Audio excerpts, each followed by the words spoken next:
Assalamualaikum warahmatullahi wabarakatuh. Selamat siang semuanya. Alhamdulillah kita berjumpa pada pertemuan kali ini untuk membahas penggunaan metode dan teknik dalam layanan klasikal. Kami beranggotakan Rita Rudiana, Zahrina Oktavia, saya sendiri, Fitri Hairunisa, Dira Yunita Ernanda, dan Puan Surya Daulay.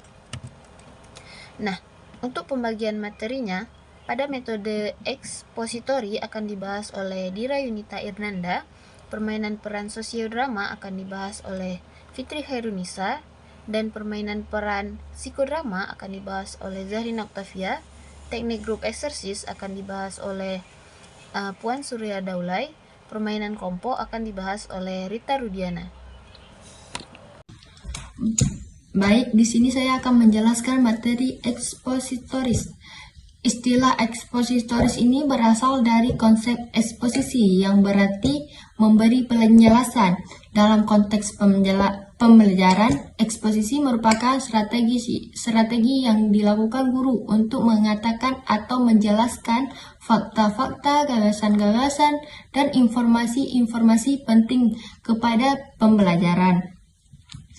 Surya Darman menegaskan pembelajaran eksposisi adalah strategi pembelajaran yang menekankan kepada proses penyampaian materi secara verbal dari seorang guru kepada kelompok siswa dengan maksud agar siswa dapat menguasai materi pelajaran secara optimal.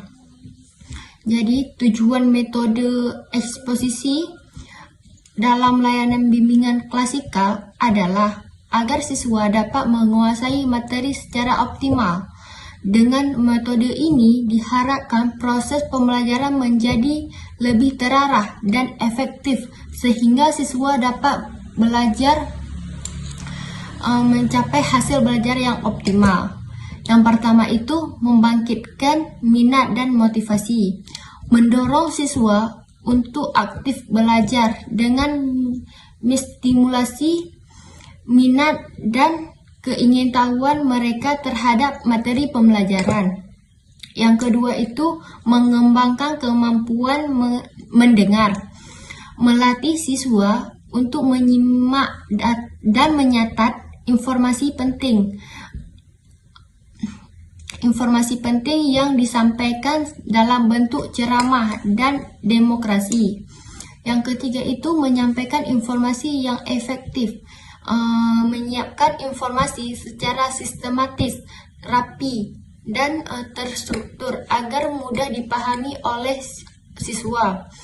Metode ekspositori lisan dan tulisan. Metode lisan. Metode ceramah merupakan proses layanan bimbingan dengan cara menyampaikan informasi atau penjelasan secara lisan.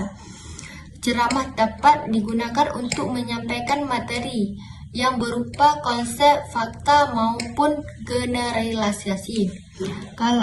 Sedangkan tulisan, eksposisi tulisan dapat diartikan sebagai cara memberikan pelayanan bimbingan dengan penyampaian informasi secara tertulis. Konselor menyiapkan materi bimbingan dalam bentuk tulisan dan bahan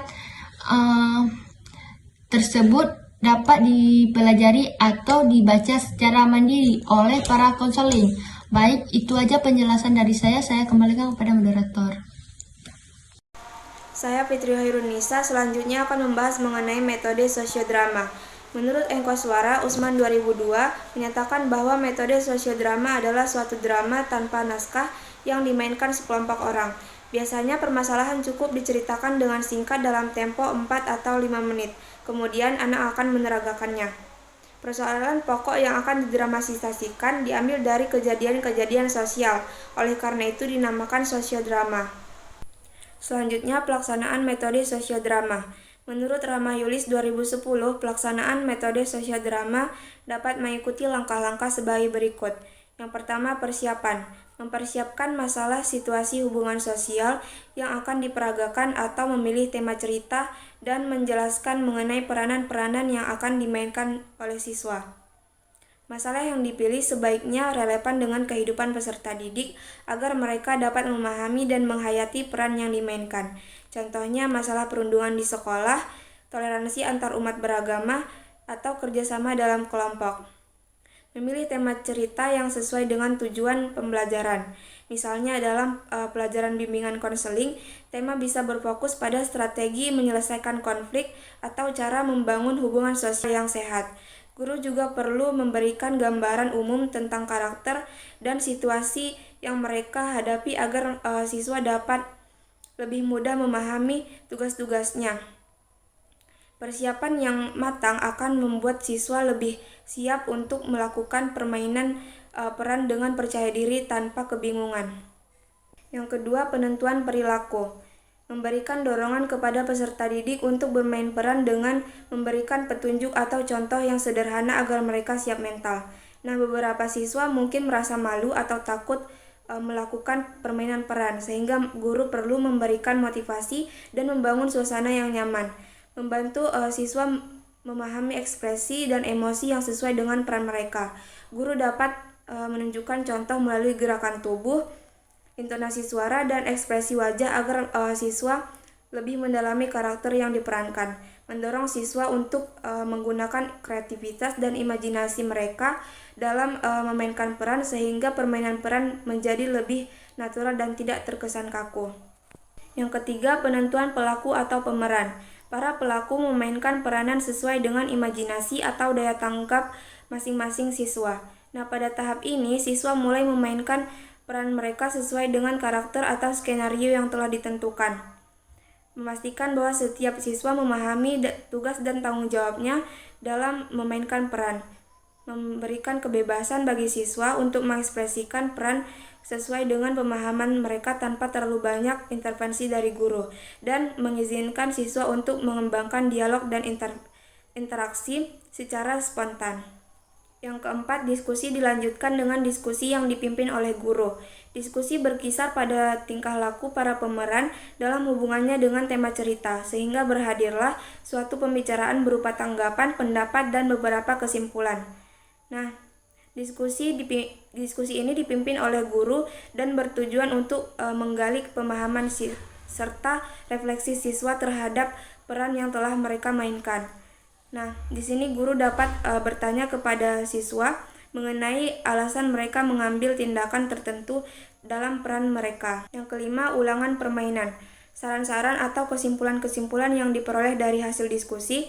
Tahap terakhir adalah ulangan permainan, yaitu mengulangi permainan peran dengan memperbaiki atau menyesuaikan berdasarkan hasil diskusi. Selanjutnya, kelebihan dan kelemahan metode sosiodrama. Nah, pada kelebihan metode sosiodrama yang pertama yaitu dapat mengembangkan kreativitas siswa. Dengan peran yang dimainkan, siswa dapat berfantasi. Terus yang kedua, memupuk kerjasama antara siswa. Yang ketiga, menumbuhkan bakat siswa dalam seni drama. Yang keempat, siswa lebih memperhatikan pelajaran karena menghayati sendiri. Terus kelima, memupuk keberanian berpendapat di depan kelas. Yang keenam, melatih siswa untuk menganalisa masalah dan mengambil kesimpulan dalam waktu singkat. Kelemahan metode sosiodrama yang pertama, sosiodrama dan bermain peran memerlukan waktu yang relatif panjang. Yang kedua, memerlukan kreativitas dan daya kreasi yang tinggi dari pihak guru maupun murid, dan ini tidak semua guru memilikinya. Terus yang ketiga, kebanyakan siswa yang ditunjuk sebagai pemeran merasa malu untuk memerlukan suatu adegan tertentu. Yang keempat, apabila pelaksanaan metode sosiodrama dan bermain peran mengalami kegagalan, bukan saja dapat memberikan kesan yang kurang baik, tetapi sekaligus berarti tujuan pengajaran tidak tercapai. Terus yang terakhir, tidak semua materi pelajaran dapat disajikan melalui metode ini. Nah, selanjutnya saya Zarina Octavia akan membahas mengenai pengertian metode psikodrama. Nah, psikodrama merupakan suatu bentuk terapi kelompok di mana anggota kelompok didorong untuk memainkan suatu peran emosional di depan para penonton tanpa dilatih sebelumnya. Nah, dengan menggunakan permainan drama atau peran terapi diharapkan akan mengungkapkan perasaan-perasaan tentang konflik, kemarahan, agresif, dan permasalahan perasaan bersalah dan kesedihan. Terus Setelah peran diberikan, refleksi dan masukan dari remaja-remaja yang menyaksikan peran yang dimainkan, sehingga menjadi gambaran tentang keadaan dirinya. Nah, setelah peran ini dilakukan, setelah drama ini dilakukan, maka akan diberikan masukan ataupun refleksi dari orang-orang yang menonton untuk menjadi gambaran tentang keadaan orang yang memainkan peran tersebut. Nah, selanjutnya ada juga kelebihan dan juga kekurangan dari metode psikodrama. Nah, untuk kelebihannya sendiri yaitu dapat mengembangkan kreativitas siswa. Dengan peran yang dimainkan siswa ini, siswa tersebut dapat berfantasi gitu, dapat memupuk kerjasama antara siswa. Terus ada juga menumbuhkan bakat siswa dalam seni drama. Nah, untuk psikodrama ini sendiri sangat cocok untuk siswa yang mempunyai bakat dalam berdrama gitu, dalam seni drama. Nah, ada juga siswa yang siswa lebih memperhatikan pelajaran karena mereka menghayati sendiri. Nah, pada saat pelaksanaan drama ini mereka akan lebih memperhatikan karena mereka menghayati apa yang mereka tampilkan gitu. Terus serta mereka memiliki keberanian berpendapat di depan kelas. Itu juga dapat melatih siswa tersebut. Nah, untuk kekurangannya sendiri adanya kurang kesungguhan, terlihat malu-malu saat memerankan peran drama, sehingga para pemain menyebabkan tujuan yang tidak tercapai. Tuh, karena mereka malu-malu dan juga kurang bersungguh-sungguh, maka itu tidak akan membuat apa yang diinginkan itu tercapai. Terus pendengar atau siswa yang tidak berperan sering menertawakan tingkah laku pemain sehingga merusak suasana. Kan tadi ada juga siswa yang berperan untuk mendengar atau audiensnya. Nah, karena audiensnya tidak bisa dikontrol, itu bisa membuat suasananya tuh rusak. Jadi jarang tercapai tujuannya jika audiensnya tuh tidak bisa bekerja sama. Baik, saya Puan Suryadola yang akan menjelaskan mengenai teknik group exercise. Teknik group exercise merupakan salah satu metode atau teknik bimbingan konseling kelompok yang dapat diorientasikan pada aktivitas-aktivitas yang terstruktur, terencana, dan terukur dalam hal durasi, materi, dan juga resikonya. Alasan menggunakan teknik group exercise ini dikarenakan di dalam teknik group exercise ini terdapat jenis-jenis latihan dan dalam group exercise yang dapat diterapkan kepada siswa, diantaranya ada round, trial, diet and trial, umpan balik, eksperimental, dan lain-lain. Exercise ini dapat meningkatkan tingkat kenyamanan pada anggota kelompok sehingga anggota kelompok dapat rileks dan gembira. Oleh karena itu, bimbingan kelompok ini dapat dilakukan untuk mengatasi berbagai masalah dalam interaksi sosial asosiatif melalui penggunaan teknik exercise. Selanjutnya, saya akan menjelaskan teknik BK klasikal dengan menggunakan group exercise. Yang pertama ada written atau menulis. Nah, latihan menulis ini terdiri dari aktivitas tulis menulis di mana anggota kelompok dapat menulis daftar pertanyaan atau mengisi esai atau menuliskan reaksi mereka. Keuntungan dari teknik written ini adalah anggota kelompok menjadi lebih fokus saat menyelesaikan tugas dan juga dapat menghasilkan ide-ide atau respon-respon ketika mereka menyelesaikan tugas. Selanjutnya ada diet dan trial. Diet merupakan aktivitas di mana anggotanya itu dipasangkan dengan satu sama lain untuk mendiskusikan persoalan-persoalan atau untuk menyelesaikan suatu tugas. Sedangkan triad ini yaitu suatu aktivitas di mana anggota kelompok itu dibagi menjadi kelompok-kelompok kecil. Biasanya itu terdiri dari 3 orang atau berjumlah ganjil. Pada umumnya, diet dan trial ini tuh berguna untuk memberikan kesempatan bagi siswa untuk memiliki kontak yang lebih personal dengan satu sama lain sesama anggota. terus juga mengemukakan ide dan memvariasikan format kelompoknya. Selanjutnya ada arts dan crafts, seni dan kerajinan tangan. Latihan ini mengharuskan peserta untuk menggambar, memotong, menempel, mengecat, dan mewarnai. Tujuannya untuk mendatangkan kesenangan dan memunculkan minat, mengangkat fokus kelompok, menciptakan energi, dan juga mengembangkan diskusi. Baik, Assalamualaikum warahmatullahi wabarakatuh. Saya Rita Rudiana dari kelompok 5 ingin mempresentasikan hasil kerja kelompok kami, yaitu teknik permainan kelompok. Seperti yang kita tahu, bermain adalah sebuah aktivitas yang tidak asing ya bagi semua orang, baik anak-anak, dewasa, remaja, ataupun orang tua. Dan juga permainan ini merupakan suatu aktivitas yang dapat menimbulkan kesenangan dari seseorang yang melakukan aktivitas sebuah permainan ini. Kemudian, permainan kelompok dapat dikatakan sebagai sebuah kegiatan yang dirancang untuk mencapai tujuan bimbingan tertentu melalui interaksi dan kerjasama antar siswa dalam kelompok. Jadi nanti di permainan kelompok ini dimainkan secara berkelompok. Tujuannya juga untuk mencapai tujuan dari sebuah bimbingan. Jadi semua siswa yang dalam satu kelompok itu ikut bermain untuk mencapai hasil bimbingannya dan juga ikut bersenang-senang. Ada beberapa ciri-ciri dalam suatu permainan yang dikemukakan oleh Huizinga dalam Mong dan kawan-kawan pada tahun 1982, yaitu yang pertama, permainan selalu bermain dengan sesuatu, dapat berupa benda ataupun aktivitas. Jadi sebuah permainan itu dapat dikatakan jika menggunakan sesuatu, bermain dengan sesuatu, yaitu berupa aktivitas maupun benda. Contohnya kalau bermain dengan benda itu misalnya kita main kartu Uno lah. Terus untuk aktivitas bisa kita katakan seperti contohnya main lompat, lari, dan sebagainya. Untuk yang kedua ada selalu terdapat interaksi timbal balik.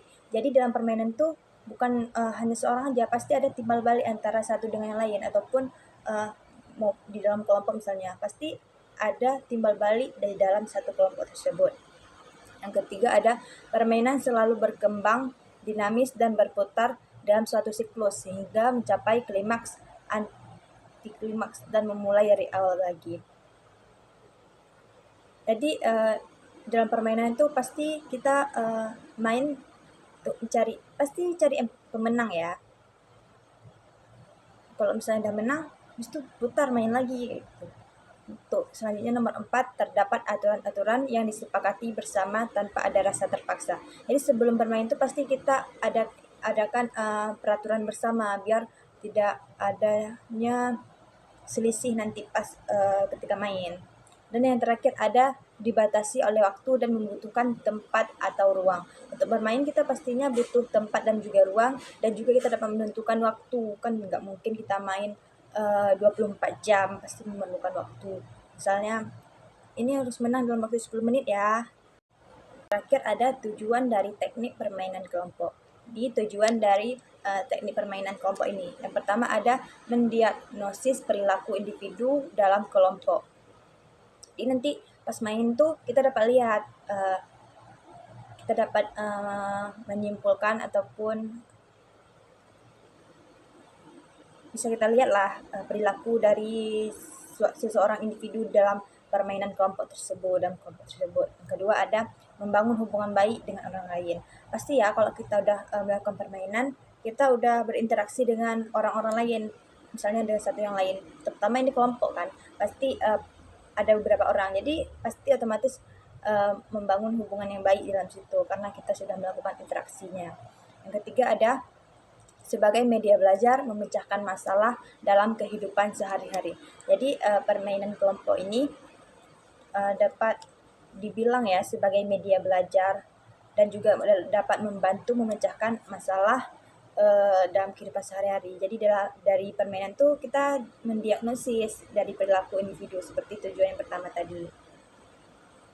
Yang keempat ada membantu anggota kelompok dalam mengungkapkan perasaan. dalam permainan itu nanti setiap anggota kelompok berkesempatan mengungkapkan perasaannya. Yang kelima ada mengatasi tekanan-tekanan melalui mekanisme katarsis dalam proses permainan. Jadi kan kalau kita bermain nih, pasti kita merasakan senang. Pasti itu sih dari tujuan utamanya bermain adalah untuk mencapai kesenangan. Nah, dengan itu nanti kita dapat mengatasi tekanan-tekanan yang dialami. Dan terakhir ada menanamkan kebiasaan yang berguna dalam kehidupan sehari-hari. Dari teknik permainan kelompok ini kita dapat menanamkan kebiasaan yang baik dan juga berguna untuk kehidupan kita sehari-hari nantinya. Baik, sekian materi dari saya dan sekian juga presentasi dari kelompok kami. Lebih dan kurang kami mohon maaf. Saya akhiri. Wassalamualaikum warahmatullahi wabarakatuh.